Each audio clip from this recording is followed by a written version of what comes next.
nessuna voglia di prendere il mezzo pubblico quando ti trovi per dover andare da Vicenza a Bassano del Grappa e vuoi usare il mezzo pubblico con il pullman del FTV di domenica sera.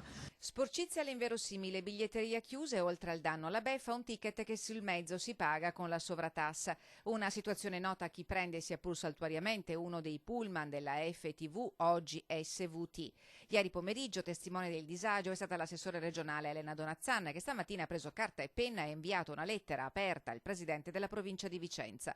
Caro Achille, non credo che tu abbia mai preso uno dei pullman di FTV, attacca l'assessore. Chiusa la stazione, l'autostazione, nel senso che non c'era la biglietteria aperta, la biglietteria quella automatica fuori servizio, diciamo poco decoro, cattivo odore, una situazione veramente disagevole. Donazzanna perciò sale sul mezzo dove dall'autista viene a sapere che è possibile fare il biglietto pagando una sovratassa. Magari c'è qualche politico che non prende il mezzo pubblico, io cerco di prendere i mezzi pubblici perché poi ti aiuta a stare vicino alla gente, però ieri sera la situazione è stata di grave disagio, compresa una signora italiana, poverina, che non può scegliere di non prendere il mezzo pubblico.